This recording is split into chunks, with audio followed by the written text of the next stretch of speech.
The stars are right, and that means it's time for another episode of The Whisper in Darkness. I'm your host, the Man from Leng. Thank you very much for joining me today. On this episode, we are continuing with our campaign through the Return to the Night of the Zealot. That's right, this is the Devourer Below playthrough. As you may remember, we had Silas Marsh take on the Midnight Masks in our last episode, and we managed to interrogate, I should say, 3 of the cultists, Alma Hill, Jeremiah Pierce, and Narogath, and 3 of them escaped, Herman Collins, Peter Warren, and Ruth Turner. We earned a total of 5 XP, so I purchased 2 copies of Stroke of Luck, which I used to replace the 2 copies of Defiance. So another exile card into the deck, but hopefully it won't matter in this scenario because this is the end of the campaign. Such a short campaign. Just 3 scenarios long. I always forget how short it is. And so we are playing the Devourer Below in this episode. We are set up and ready to go here in Octagon. I have prepared the encounter deck as said by the scenario. I chose the random encounter set and added it to the deck. I will leave that as a surprise for when we draw it. Unfortunately, there's no way I can put it in without knowing what it is, so unfortunately I do, but you don't, so it'll be a surprise when I do draw any of those cards. Of course, we have Silas Marsh here. He starts play at the main path. It's a 2-shroud location with 0 clues.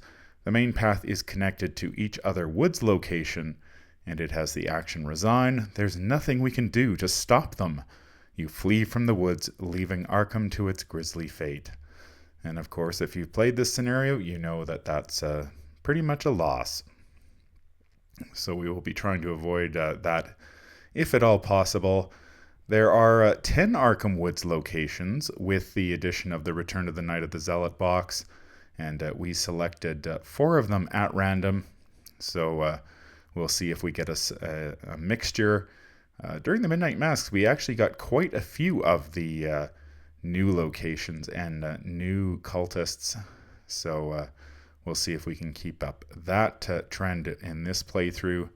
Unfortunately, we only interrogated 3 cultists, so we do have 2 Doom on Agenda 1A. So we are starting on the back foot. That is not great because it only has a Doom threshold of 4. Agenda 1A is, of course, the Arkham Woods. From interrogating members of the conspiracy within Arkham, you have learned that they are performing a rite of vengeance in response to the destruction of one of their master's lairs. You have entered the woods outside Arkham to try to stop them. The woods seem unnaturally cold and filled with a deathly silence. And it has a Doom threshold of 4. Act 1A is investigating the trail. The evidence you've gathered has led you to the woods south of Arkham, where you believe a ritual to summon a being called Umordoth is about to take place. Steeling your resolve, you set forth deeper into the woods, hoping to find the site of this ritual. And we will need 3 clues per investigator. We are playing the Devourer Below on standard difficulty, the skulls of which there are 2 are -X, where X is the number of monster enemies in play. Cultists are -2, place 1 Doom on the nearest enemy. Tablet is -3, if there is a monster enemy at your location, take 1 damage. And the tentacle which is added to this scenario is -5. If there is an Ancient One enemy in play, reveal another token. Of course, we have our Ancient One here, Umordoth, the Devourer Below. He's got 5 fight, 6 health, and 6 evade. He's an Ancient One Elite, Hunter Massive. He gets +4 health per investigator, so he is a 10. And he has the forced effect at the end of each investigator's turn, Ready Umordoth. And you may take the action if you control Lita Chantler. It's only after her, and you throw Lita to Umordoth in order to spare your lives. And he will hit for 3 damage and 3 horror. And in the Return to the Devourer Below, you have the Vault of Earthly Demise. It has the Eldritch and Otherworld traits. The Vault of Earthly Demise cannot leave play. Umordoth gets plus X health per investigator and gets plus X fight, where X is the number of resources on this card. And it has the forced effect. When Umordoth enters play, place 1 resource on this card for each act remaining in the act deck. And this is probably created just to stop those people who are cheesing the scenario by waiting for Umordoth to arrive and then killing him. Or tossing Lita to him. So he will get, if we were to wait and just wait for him, he would get bigger and badder. But we are not going to be waiting for him. We are going to try to finish this scenario as quickly as we can.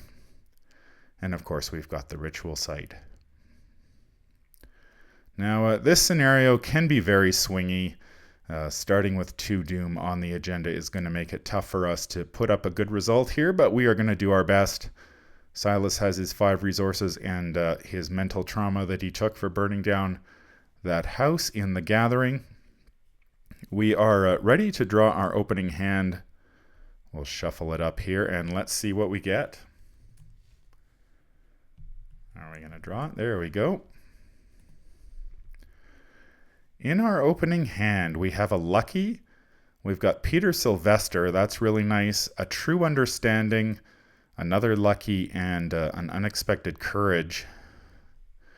I'm going to be pretty aggressive here. I would like a hiding spot in order to deal with that, the main path when the cultists arrive. So we are going to pitch everything but Peter. We get a Flare.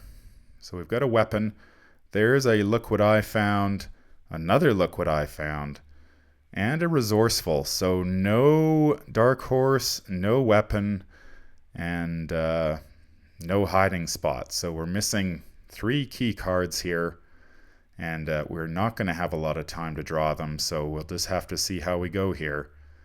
We do have a Flare, though, so we do have a weapon if we need it. Albeit it is just a one-shot deal. But it does do 3 damage, which is awfully nice.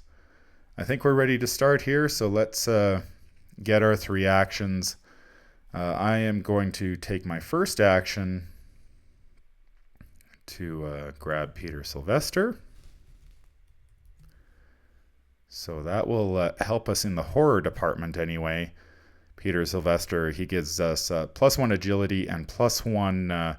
willpower, so we are up to 3 willpower and 5 agility. That's awfully nice. And of course, he does have that response. After your turn ends, heal 1 horror from Peter Sylvester. He has 1 health and 3 sanity.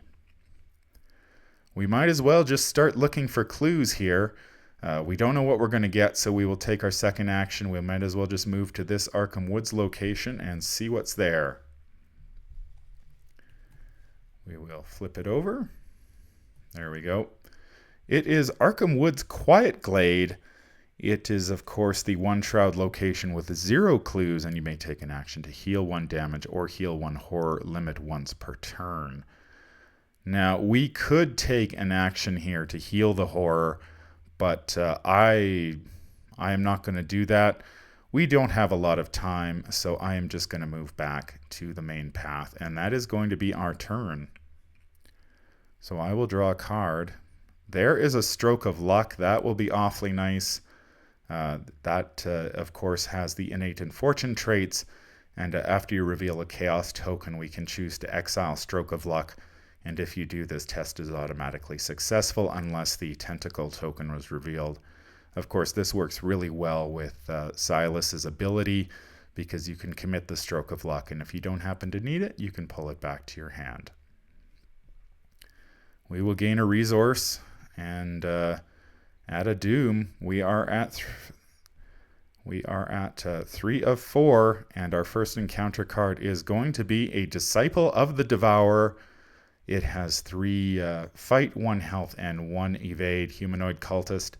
Spawns at the furthest empty location. They're all empty, and they're all furthest from us, so he can spawn wherever. And after you spawn him, you must either place 1 Doom on it or place 1 of your clues on its location. If the current agenda is not 1A, do both instead.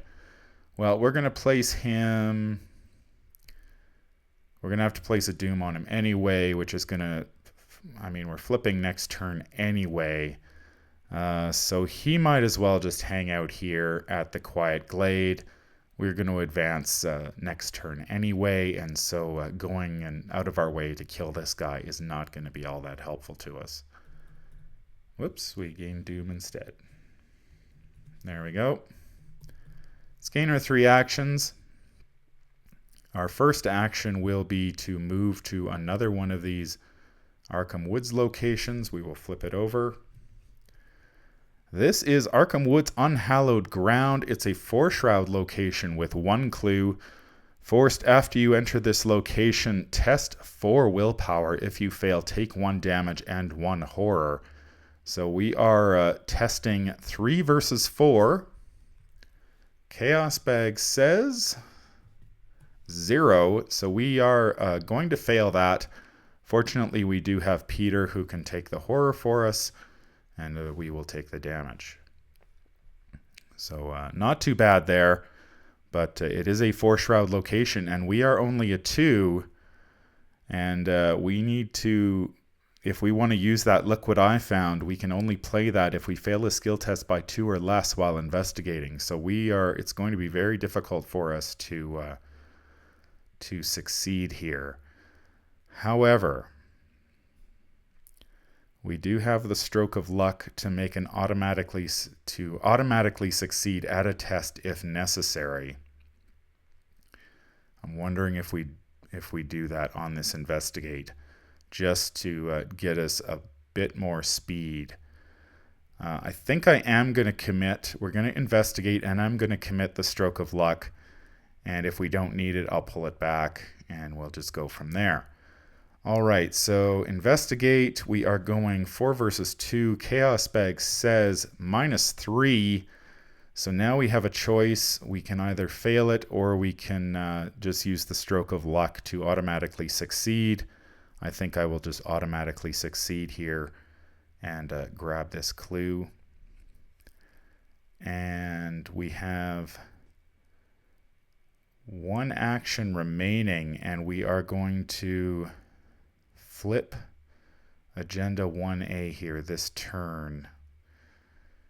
Honestly, I haven't played this one frequently enough lately to remember what happens when Agenda 1A flips. Anyway, I'm going to move back to the main path because I need to. Still need 2 more clues before we can advance. So the Disciple of the Devourer is not a hunter, so we don't care about him. We will, at the end of our turn, we will heal a horror from Peter Sylvester. We will draw a card. There is our weakness. Dreams of the Deep Gate, Curse, Silas Marsh deck only replacement. This skill's icon. Subtract from your skill value instead of adding to it. If this skill test fails, return this skill to your hand. If Dreams of the Deep is in your hand at the end of your turn, reveal it and take 2 damage. That's a really unfortunate pull at this point. We will have to try to get rid of that somehow, and unless we fight something or evade. Evade is probably our best bet, but to do that, we're going to have to go out of our way to get the Disciple right now, and I don't really want to do that. So we've gained our resource. We are advancing, so we'll just remove the Doom, and we advance to Agenda 1B. Agenda 1B is Death to the Intruders. Throughout the woods a shrieking cry echoes. From somewhere deeper in the forest, a score of hideous voices answers the call, inhuman as the baying of hounds and yet articulate, repeating a singular name. Umordoth, Umordoth, Umordoth. Shuffle the encounter discard pile into the encounter deck and discard cards from the top until a monster enemy is discarded. Spawn that enemy at the main path, then place 1 Doom on that enemy. So we don't have anything in the encounter discard pile. So we will shuffle it up anyway and start discarding, looking for a monster. That is a Disciple of the Devourer. He is not a monster. There is a Grave Eater. That is a monster. That's actually one of the more benign monsters we could have gotten. There are far worse than that. So we spawn this enemy at the main path and we place a doom on him. So we will have to deal with this guy. And the Grave Eater, of course, is a 2 fight, 2 health, 2 evade. Humanoid monster ghoul. Forced after Grave Eater attacks you, discard 1 card at random from your hand. He'll hit you for a damage and a horror. Not overly dangerous. We will need to take 2 actions to kill him, however, which is quite annoying. We advance to Agenda 2A. The ritual begins. Umordoth, Umordoth, Umordoth. The chanting builds in intensity, echoing into the cold air of the night. The sparse clouds in the sky coalesce above the Arkham woods, blotting out the faint light of the stars. Each enemy gets +1 fight and +1 evade. It has a doom threshold of 5, so this guy is a 3/3 now. We do need to still draw an encounter card, so this could get much worse before it gets any better. Our encounter card is going to be an Ancient Evils. That the classic, that will add a doom. So the clock just got a little bit faster. We've already got 2 of 5 doom on the table. We will get rid of that Ancient Evils and get our 3 actions. We're going to try to kill this guy. We are a 4 versus a 5. 4 versus a 3. We don't really have... We've got a flare. We could shoot it in the face with the flare. That might actually be the best bet, because then we can play this Dreams of the Deep. We're going to do that. Spend 2 resources to play the flare. We're also going to commit the Dreams in the Deep and the Resourceful, just to make sure. So we are a 4, 5, 6, 7, 8. -2 is 6 versus 3. Chaos Bag says 0. Okay, so we got rid of the Dreams of the Deep. We're 6 versus 3. We can pull this Resourceful back to our hand, and we'd be just a 5 versus 3. So that's okay. And of course, we exile the flare when we use it. But this Grave Eater does expire rather quickly when it's shot in the face. That was our first action. Thankfully, the flare does +2 damage. That's awfully nice. So we have 2 actions remaining. Of course, our first action is going to be to move up to the Arkham Woods. Again, flip that over. This is Arkham Woods Corpse-Ridden Clearing. I believe this is one of the new locations. It's a 3-shroud location with 1 clue. Each enemy at this location cannot take more than 1 damage from each attack performed against it. So good thing we encountered the Corpse Eater at the main path rather than this Corpse-Ridden Clearing, or that would be incredibly annoying. Fortunately, it's just a straight-up investigate here. So we are going 2 versus 3. So as long as we get a -1, we could, or we could commit the Look What I Found, which would give us a 4 versus 3, and then if we fail, we use the other one. We still need 1 more clue, though. That's a tough choice. We're still going to need 1, but it's not necessarily going to be investigating with intellect. So let's do that. We'll commit this, so we're going 4 versus 3. Chaos Bag says Skull. That is a -X, where X is the number of enemies in play. That's going to be a big 0. So we do succeed with that action. And we do grab a clue. So we have 2 out of the 3 clues we need in order to advance. I would still like to see a hidden hiding spot before we advance, though. So that's going to be a priority. We may have to do some drawing here. All right, Disciple of the Devourer. He is going to stay put. So we will simply draw a card. There's a Not Without a Fight. That card has really impressed me in this deck. It is really good. We will gain a resource. Add a Doom, 2 of 5, and our encounter card is going to be... Oh, this one is nasty. Umordov's Hunger. Power, each investigator must discard 1 card at random from his or her hand. Each investigator who has no cards in his or her hand is killed. Straight out killed. Heal 1 damage from each enemy in play. This can be just awful in multiplayer if multiple players draw multiple copies of this on one turn, and suddenly you've got investigators dropping left, right, and center. For us, it's simply a discard 1 card at random. So we will do that now. That is going to be our not without a fight, unfortunately. But we can get that back with our resourceful if necessary, so I'm not too concerned about that. As long as we don't dip below... as long as we don't have 1 card in our hand and when we draw that thing, we'll be okay. We get our 3 resources. We are moving back to the main path again. And then we are going to move to our next location, which is going to be... This is Arkham Wood's Twisting Paths. Actually, it is the intellect one. Funny. Arkham Wood's Twisting Path, 3 shroud location with 1 clue. Forced when you move out of this location, test 3 willpower if you, 3 intellect. If you fail, cancel the effects of the move.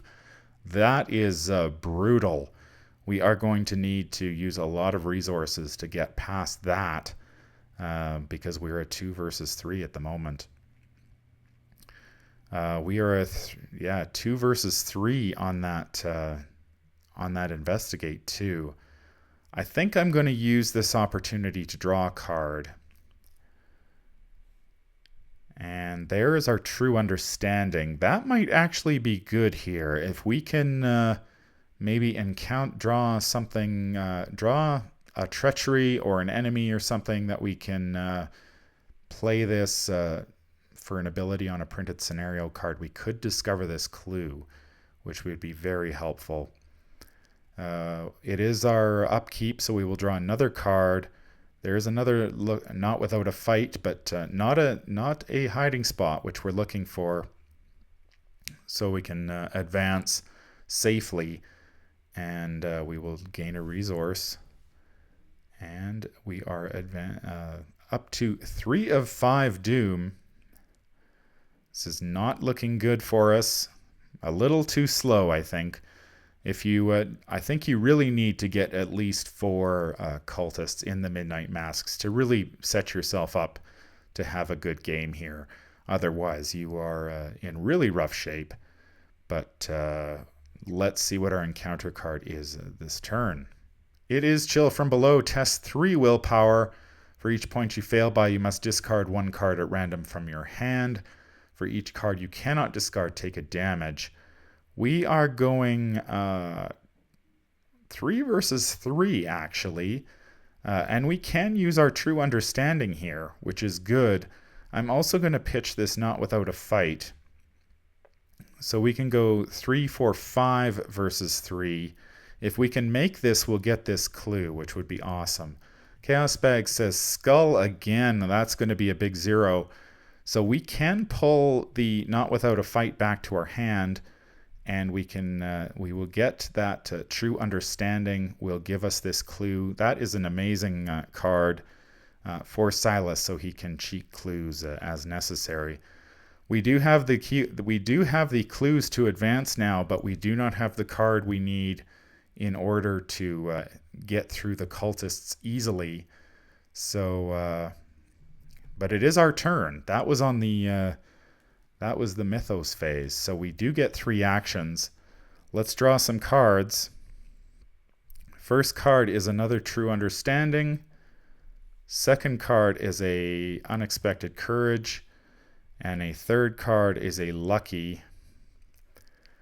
We go to our upkeep. We are going to draw again. There is a Perception. So we didn't draw a weapon, Dark Horse, or Hiding Spot. This is just bad draws on our part. We still have 20 cards in our deck, though, so 2 and 20 is not great odds. We gained a resource. We'll add a Doom. We are at 4 of 5. our encounter card. This is another chill from below. We are testing 3 versus 3. Do I care? We've discovered the clue. We're going to have 3 cultists pop. And we need to look at what these cultists do again, I think. Let's go see the cultists here. I need to remember what they do so we can... we may not be able to wait for the hiding spot.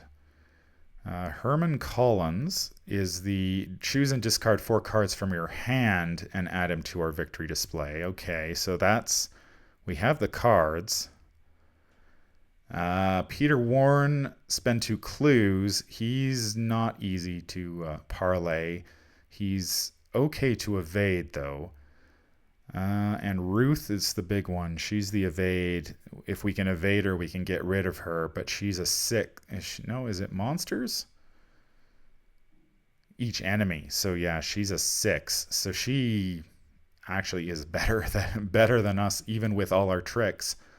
So the only one we really can't deal with is Peter. So maybe we... So what did we drew Chill from Beyond, but we haven't drawn we haven't drawn for it yet. Okay. So what do I do here? Do I commit to it? We could use discard 4 cards if we want to have a chance to go after to get rid of Herman. And then we'd need to really do a super evade against her. Not without a fight would be amazing. That would be 3. It would get +3 for each enemy engaged with you. That'd be 3. So it'd be a 4, and so we would be at 9. 9 versus 6 to evade Ruth. I kind of like our odds there. Let's commit. Let's commit this unexpected courage. So we are going to go 3, 4, 5 versus 3. Chaos Bag says -4. That kind of hurts. 5 minus 4 is 1. So we're going to have to discard 2 cards at random, unfortunately. I was hoping we'd get a better result there. Actually, no. What am I doing? I've got a lucky. I'm going to use that instead. That'll bring us even. And so we go to 1 up to 3. We get to keep our hand. 1, 2, 3, 4, 5. If we discard the 4 cards for Herman, we're putting ourselves in Hunger of Umardoth territory. We could probably get rid of Ruth. And then Herman is the trouble spot. Herman would be tough. That's really dangerous. Okay, well, we have our 3 actions. When can we advance? We can advance at any time, so we don't want these guys coming out at a bad time. I think what I'm going to do, I'm going to spend an action to move back. I'm going to draw 2 cards. And then we're going to bring these guys out during the player window in the upkeep phase, just so they don't attack us this turn. And then we can try to deal with them next turn. So we're going to draw 2 cards. Who knows? Maybe we get a hiding spot. There's an Inquiring Mind and a hiding spot. Okay, that makes life a lot easier. Well, sort of. It sort of makes our lives easier. At the end of the many, each attached location gains aloof. So we would need to attach this to our location before they arrive, because if they're engaged with us, they're not aloof.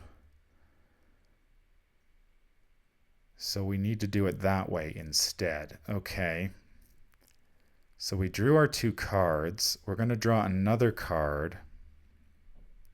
There's our dark horse. Okay, that's a little late, I think, but we are advancing this turn.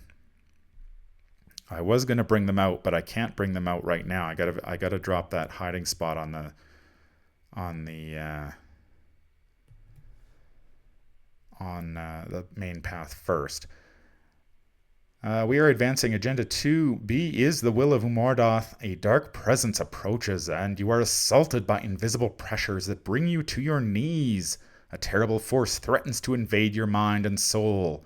Your throat clenches and your eyes water as the sensation burns through you. In player order, each investigator makes a willpower 6 check. That's not likely to happen. Otherwise, we have to search our collection for a random madness weakness and add it to our hand. We'll just take that straight up. That's a -2. We fail, so we have to go get a madness weakness. Shuffle these up. Mob Enforcer is not a madness. Internal Injury is not a madness. Drawing the Sign is a madness. That is a bad madness, actually. We put it into play in our threat area. Actually, that doesn't affect us this turn, though, so that's okay. It does. It will sap our hand. Your maximum hand size is reduced by 5 while checking your hand size during the upkeep, and you can take a double action to discard drawing the sign. But we are not going to do that immediately, because our plan is to drop the hiding spot on the main path, bring out the cultists. They will all be aloof. Then we will get to the ritual site and hopefully be able to bring this to an end. So we are now on Agenda 3A. Vengeance awaits. The world begins to shift and change as the ritual nears its conclusion. The air grows chilly and the entire forest is covered in a layer of rime. The trees bend unnaturally and their shadows lengthen into weird shapes.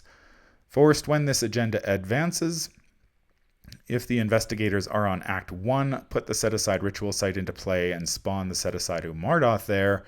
If the investigators are at Act 2 or Act 3, discard all enemies at the ritual site and spawn Umordoth, the set-aside Umordoth there. So we need to get moving here. We do need to draw an encounter card. I am not looking forward to that. Let's see what we get. Counter card is a goat spawn. That is not great for us. It is a hunter. Hunter Retaliate. Of course, this is the secret set that I added. It's got 3 fight, 3 health, and 2 evade. Hunter Retaliate. When goat spawn is defeated, each investigator at this location takes a horror. That's a really unfortunate draw right there, because now we can still play the hiding spot, which is fast. However, we are going to have this goat spawn to deal with, which is really annoying.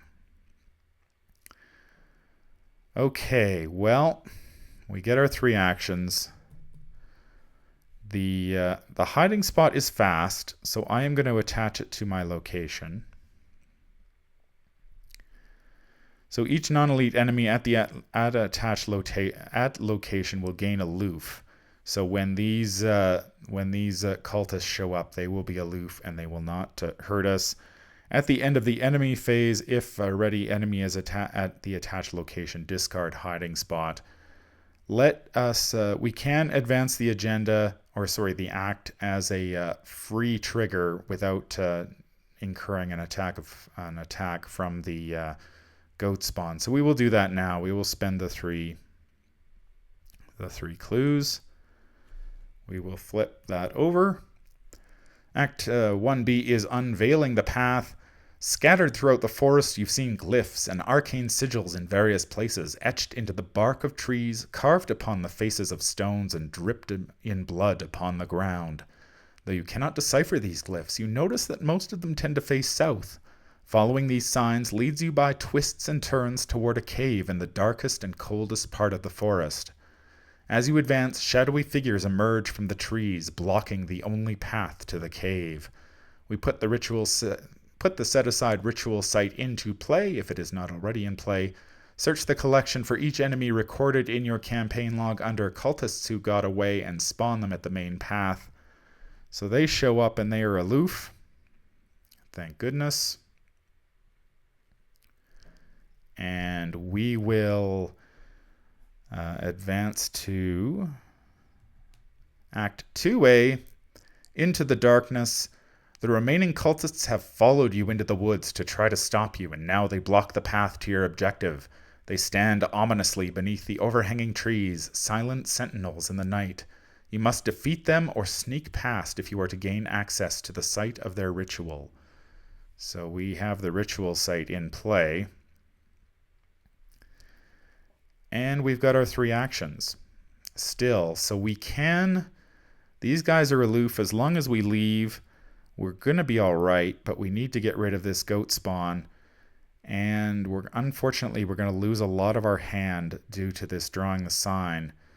So let's evade while we can. I'm going to pitch this not without a fight.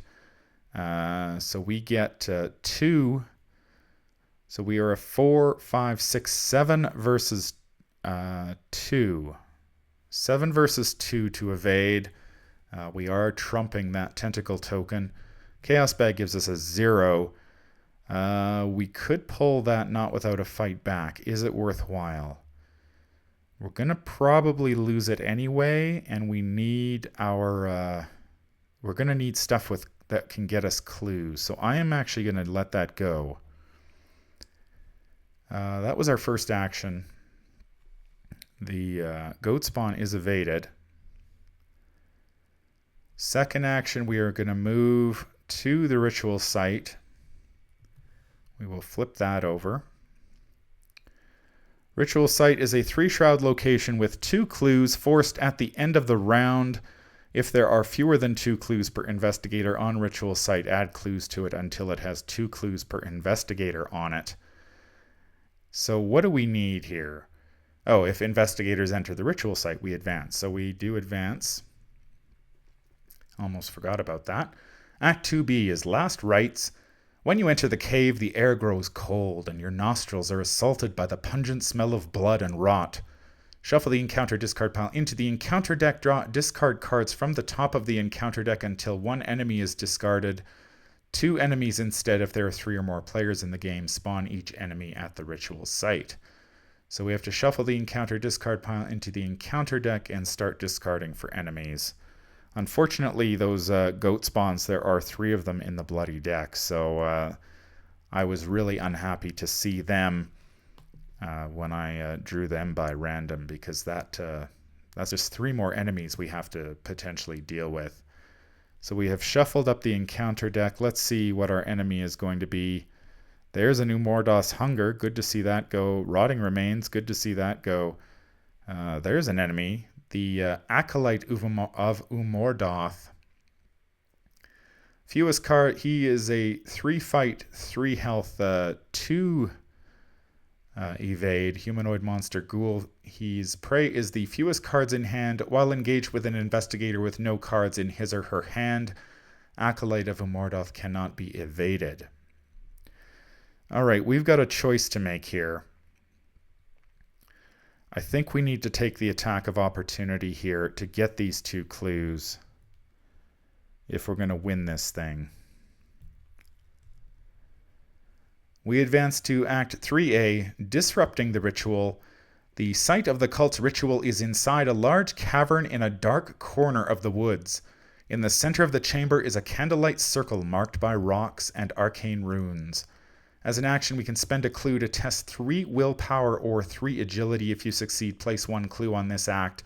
If there are 2 clues per investigator on this act, we advance. Okay, we need to take the attack of opportunity because we can grab these 2 clues and then we'll need to take 2 actions and we can win this thing. So I am going to commit pretty much everything I've got here because I'm going to lose it. We can commit the... No, we can't. Can't commit that. Can't commit the true understanding, sorry. We are going to go... So we're going to take a damage and a horror. The damage is fine, and the horror can go on Peter. And so we are a 2, 3, 4, 5, 6, 7 versus 3. Is that going to be good enough? I think so. 7 versus 3. Chaos Bag gives us a tablet. -3 if there is a monster enemy at your location. Take a damage. There is a monster, so we are taking a damage. But we do get... How was I getting these 2 clues? That was the question. Did I just screw this up? For some reason I thought I was getting 2 clues, but I needed to use my look what I found to get the 2 clues. All right, well, we got a clue. For some reason I had it in my head that I was going to get 2, but that's not the case. All right, no problem. We actually, we can pull a card back, I think. We are a 2, 3, 4, 5, 6, 7 versus 3. -3 puts us where? At 4 versus 3? No, we can't. Actually,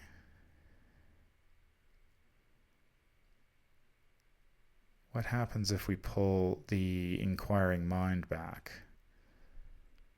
Then we go, we are a 2, 3, 4. -3 is 1. Yes, that is the answer. We pull the Inquiring Mind back to our hand using Silas's ability. So we are actually a 2, 3, 4 with the perception. -3, so we drop down to 1 at the ritual site. Now we can play our look what I found to grab the 2 clues. So we do end up with 2 clues, and we get a card. Do we get a card? No, we do not, because we failed the skill test. Okay, but we did get the 2 clues. Whew, I thought I did screw up there, but fortunately the Silas's ability is amazing, you know, being able to pull that card back and fail that test. Awesome. Okay, so what we can do, that is our turn. We have the 2 clues we need. We're going to have to take a couple of attacks of opportunity, but we do have this Inquiring Mind. So here's what we have to do. End of our turn, Peter takes we remove a horror from Peter. The Acolyte of Umordoth attacks us, so we take a horror, which we put on Peter, and we take a damage. And we go to the upkeep phase. The goat spawn will ready. He's hanging out. The hiding spot, end of the enemy phase. If there is a ready enemy at attached location, we discard it, so it is gone. The goat spawn is coming after us next turn. I'm hoping there will not be a next turn. When we check our maximum hand size, we're going to have to discard all but 3 cards. That is fine because I have the Inquiring Mind, and we can still use Inquiring Mind because the ritual site will gain 2 clues back. So that is going to be awesome. We will draw a card. There's another hiding spot. That will not help us, but it does have two agility icons. That could be the difference there. And then we have to discard. So we will drop the True Understanding and the Dark Horse. So we're keeping the Resourceful, the Inquiring Mind, and the Hiding Spot. We add 2 clues to the ritual site. We took our attack from him, so we just we haven't gained a resource yet. So we will do that now, and now we just we add a doom. All right, it is turn 7. We could win this next turn. We are in position. Let's draw a card. Encounter card is a Rotting Remains. Ouch. Okay, that is bad. Well, we're 3-3. We are a 3-3. Peter can still take another horror if we miss it. Man,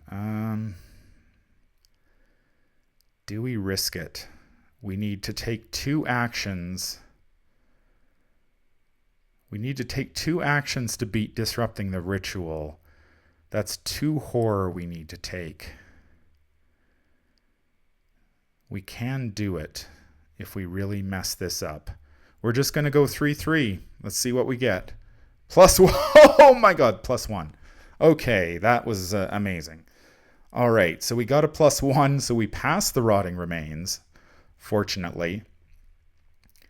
All right, we get our 3 actions. We have the 2 clues we need. We are going to take an action. We are going to spend a clue.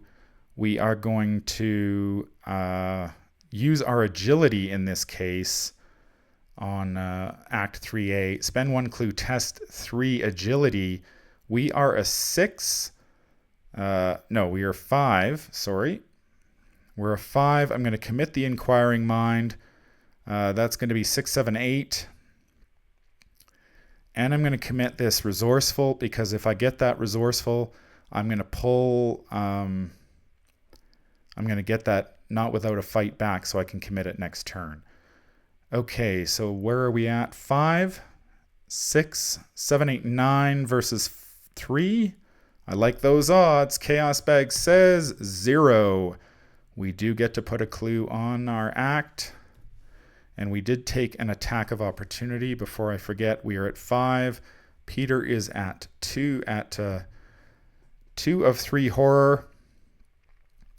I can pull a card back to my hand, so I'm going to pull the Inquiring Mind back. I'm going to use the Resourceful to go and fish for that Not Without a Fight. I'm going to pull that back to my hand. Then we are going to do this again. We'll take another Attack of Opportunity. This time I'm going to take the horror and the damage. We're at 6 of 9 and 2 of 5. We're just committing everything. We're just going, well, we don't need to commit everything. We can go 5, 6, 7, 8, 9, 10 because we're engaged with the Acolyte of Mordoth. 10 versus 3. Do we win this thing? Chaos Bag gives us a -4. That is good enough to put a clue on Disrupting the Ritual. If there are 2 clues per investigator on this act, advance. We will flip that over. And we advance to Act 3B. The ritual is broken. You brave the unnatural chill and weave through arcane symbols, crossing the threshold of the circle. You smother the markings on the ground, covering them with dirt, breaking apart the carefully constructed pattern of smooth rocks. A shrill noise pierces your ears as the air grows suddenly warmer, and the world distorts around you, settling into normality. R1. We did it. We beat it. Well, look at that. Way to go, Silas. You rock. I like Silas a lot. He's really cool. Yeah, that ability to pull skill cards back to your hand, when you can pull an Inquiring Mind back to your hand and then play it again on the next test, that is pretty sweet. Pretty amazing. Yeah, I was a little worried there when we were sitting at the Arkham Woods Twisting Path, and we had to deal with all those cultists, but we did manage to work it out and beat this thing. We did get the hiding spot to drop it on the main path so we could avoid all these chumps, Herman, Peter, and Ruth. We only had to deal with the goat spawn, and we were able to evade that and then move into the ritual site and finish this off in 2 turns. So that's how you have to do it. You have to be fast. And we were just fast enough in this case.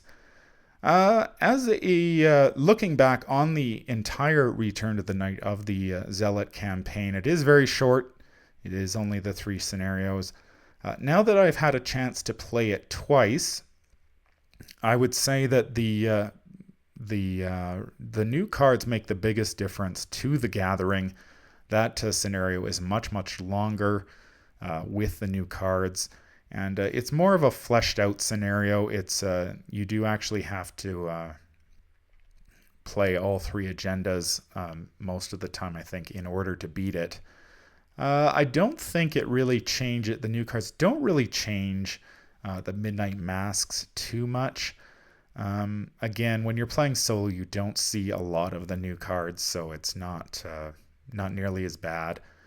The new cultists I like them quite a bit. They're quite interesting. They're all very different, and they all have different parlay effects, so that's very cool. Nice to have the variety. I was a little worried about when we ran into Nargoath because he is, or Narogath. I keep wanting to say he's Narogath because he is quite beefy at 7 health, but we did manage to take him down. And of course, in Devourer below, you have to be very quick off the mark to beat this scenario, and starting with 2 Doom on the agenda does you no favors. But fortunately, we were able to keep moving quickly enough. Having that stroke of luck, I really didn't want to have to play it that early, but we did need this clue at the Arkham Woods to keep our momentum going. And that play, when we were able to use Silas's ability to pull that card back to our hand in order to grab those 2 clues, was huge. So I'm not sure how big a difference it makes on the Devourer below. Obviously, that Umordoth Hungers is deadly, and that can certainly kill investigators in multiplayer, as everybody is discarding cards and happening to draw them. It was coming up here shortly. Chill from below, sorry. That's annoying. The Mask of Umordoth, that is a real pain in the butt. If you happen to get that on the wrong cultist in the Midnight Masks, that can be really problematic. The Grave Eater, he's easy to kill. This Corpse Taker, he is a pain, though. He can be very dangerous. So I don't like to see him come out. Overall, I like it, and I'm really looking forward to seeing what they do with Return to the Dunwich Legacy, which should be coming out here shortly, probably in the next month or 2. That's going to be a full 8-scenario campaign. Each of those scenarios is going to be tweaked ever so slightly, so we will see how they go. Of the scenarios, I'm looking forward to seeing what they do with, I think, the Miskatonic Museum. I'm interested to see if there's some sort of twist they do with the hunting horror, because I've always found him to be sort of a pansy in that one. He's he's not too difficult to deal with. And of course, Blood on the Altar is always a fun scenario. Perhaps there'll be some more locations to investigate, who knows.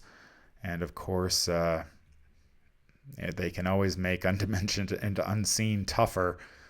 Probably my least favorite scenario in the campaign, simply because it does have that high willpower requirement, which is difficult for some investigators to match. Although if you do read the campaign, I was playing it through with Finn, and I sort of came to the conclusion that it was better just to let everybody die in Blood on the Altar, so you only have to deal with one or two of